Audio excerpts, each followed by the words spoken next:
It's cage cleaning day, so I figure I'd make a little video on how to set up a aquarium or a glass style enclosure for say like a reptile or snake, or this mainly geared for snake.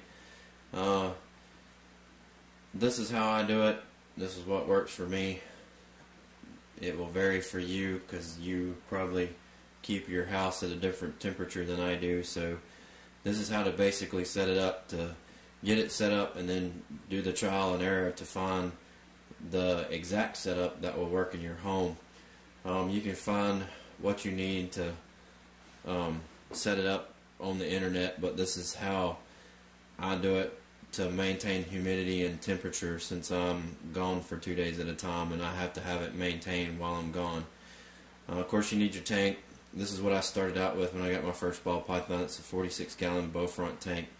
I got a baby ball python. This was a little big, but I made it work.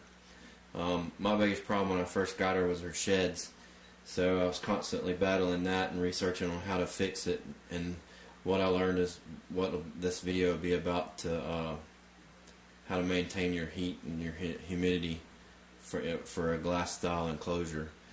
Of course, you're going to need your tank, your lid, I use a UTH under the tank heat mat and a light in combination, and then you're gonna a lot of people like to get those little dial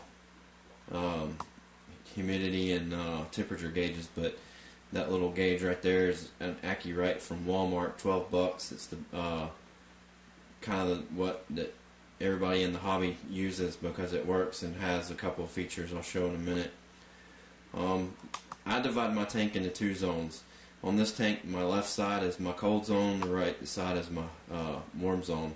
I run my light and my heat pad on the same side.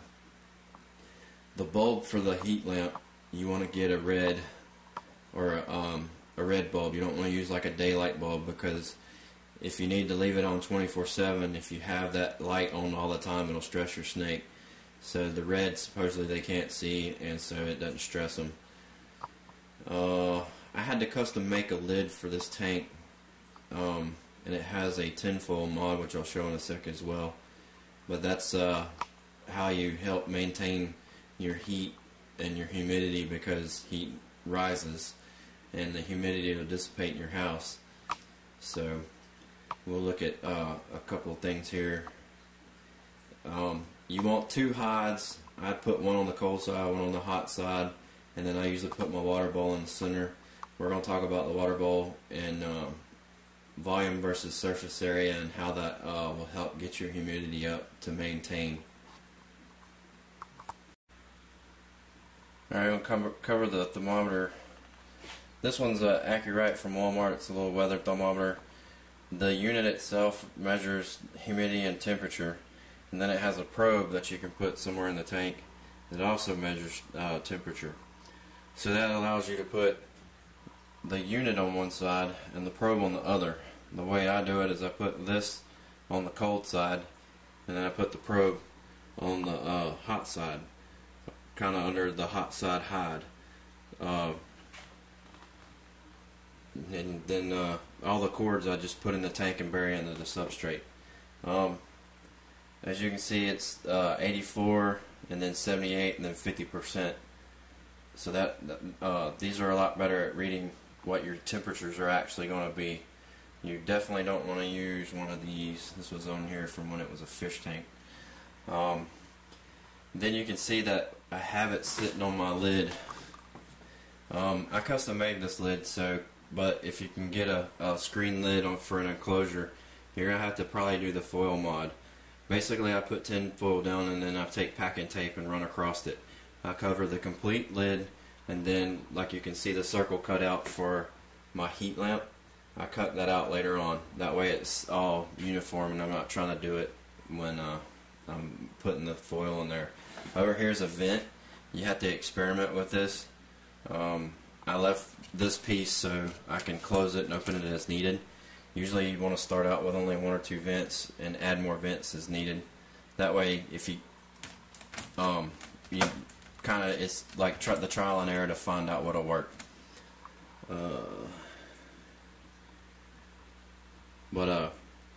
Let's see. And then that probe, I hot glued mine in. You have to be careful doing it because you don't want to damage the probe. You want to let the glue cool down before you get the probe into it, but you can't let it cool down too much or it'll harden.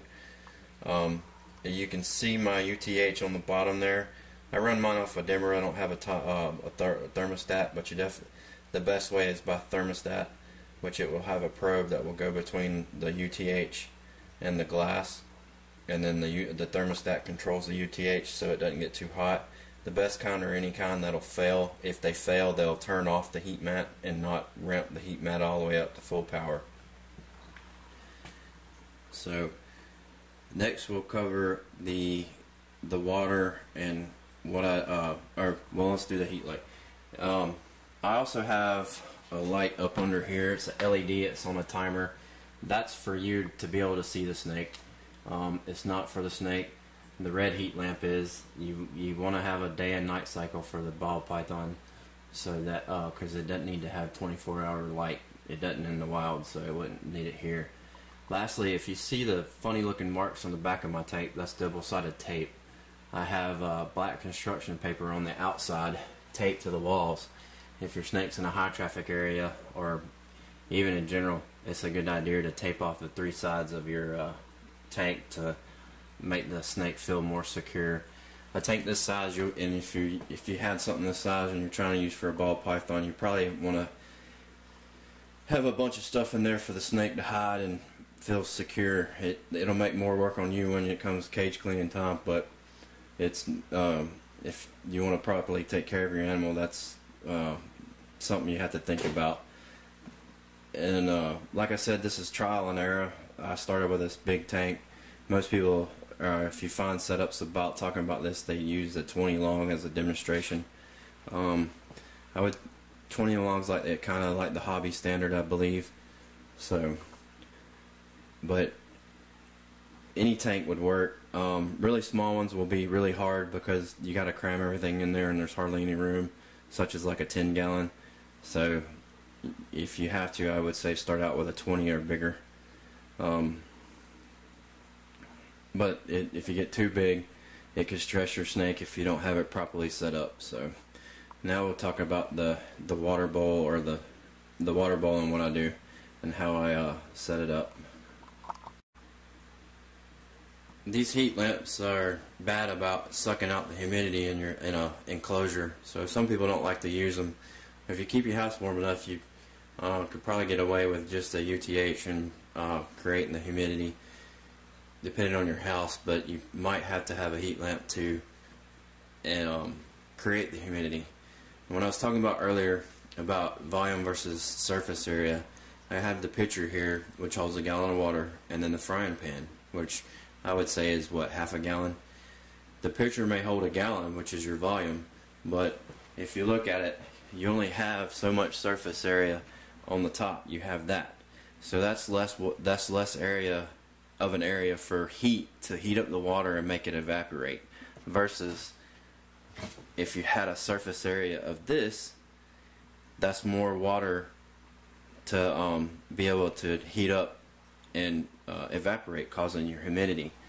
And when I had mine going on, I had to get one of those larger corner style water bowls, put it in the middle, and I would adjust it as needed to raise or lower my humidity.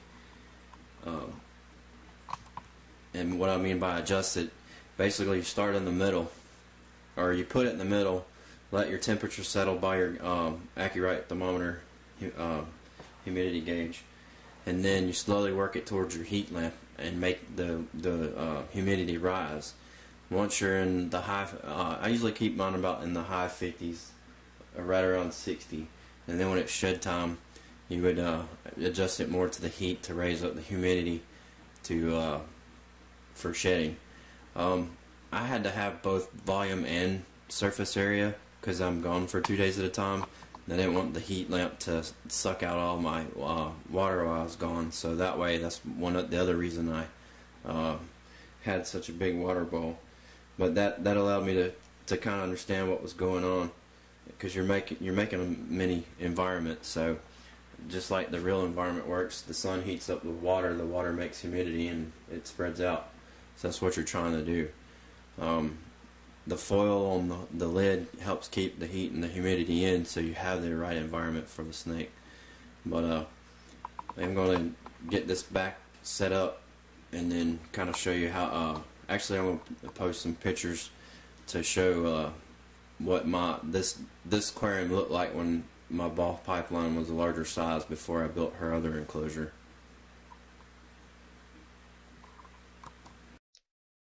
This is how my tank was set up before I moved over to the next enclosure. You can see I got the 2 hides, the water bowl, and of course some decorations. Here's a close-up of the corner water bowl that I would flip it to get my heat. My heat lamps at the time were on the back with what I had, and I actually had 2 of the temperature gauges. This was the day I moved over, and you can see the new enclosure with the old one next to it before while I was setting it up before she moved over. Alright, my cage is clean. Got everything back in there. We'll kind of recap here. I have my hot side with my lamp and my UTH over there under that rock. The rock is my hot side hide. I have the paper towel tubes over here. And this is my left side cold side hide. I keep a king snake in here now, and he doesn't need quite the humidity a ball python is, but it still works under the same principle to have some of the humidity that what he needs to shed. In the back behind the plants, you can see the water bowl. I got the plants as my clutter. So I have to, when I clean, I have to take all that out and clean it. It's extra stuff, but it makes the snake feel secure. So, plus it makes it look better. Since it's an aquarium and it's got a glass front, people like to, you want it to look cool because it's for display. He's a yearling, so he likes to hide. So I put the plants in there to make him feel more secure. Such as if you had a baby ball python, you'd want stuff in there for the snake to hide in, play, or people say play in, but kind of explore and do what they do. So that's and then I have my thermometer over there in the corner. That's where I keep it so I can come in and check my temperatures. I run my cord around the back and the probes over here, so it's giving me the cold side and the hot side together, so I can know what my 2 temperatures are and my humidity. Another good thing to have is a heat gun, an infrared heat gun. I found one at Lowe's. I use that to, if I really need to know like the temperature or something. So, well, that's about it. So like I said, it's all trial and error. To start, this should give you a starting point, and then you adjust it to find what works in your home for the say like a ball python, because everybody's home's different. So